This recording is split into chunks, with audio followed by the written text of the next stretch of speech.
ვიზიარმა ქუთაისის საერთაშორისო აეროპორტიდან ვენის მიმართულებით ფრენები სრულად გააუქმა. კომპანიის ელექტრონული სისტემა ვიზიტორებს ალტერნატიულ მიმართულებად ბრატისლავას სთავაზობს.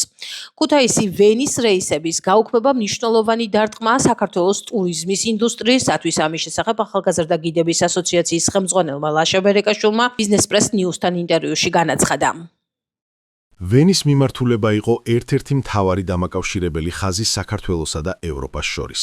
ვენის აეროპორტი თვითონ არის ჰაბი შუაგულ ევროპაში. შუაგული ევროპიდან კი უამრავი მიმართულებით იშლება ფრენები. ეს იყო ჩვენთვის ერთ-ერთი მთავარი მამოძრავებელი ფაქტორი. ამის გამო, როგორც ქართველები, ისე უცხოელები აქტიურად იყენებდნენ ქუთაისი ვენის მიმართულებას.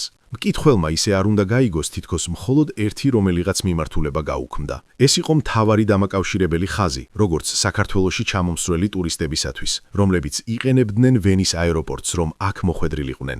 ისე საქართველოს მოქალაქეებისა თუ აქ მყოფი უცხოელებისთვის, რომლებიც საზღვარგარეთ მოგზაურობდნენ. ვენა ჩანაცვლდა ბრატისლავათი და ცხადია, ბრატისლავა იმ ფუნქციას ვერ შეასრულებს, რასაც ვენა თავის დროზე ასრულებდა. ბრატისლავა იქნება ერთი ჩვეულებრივი მიმართულება, როგორც ნებისმიერი სხვა, რომელიც ვიზეარის მიერ ახლაც აქტიურად ხორციელდება. განაცხადა ლაშა ბერეკაშვილმა ბიზნეს პრენიუსთან.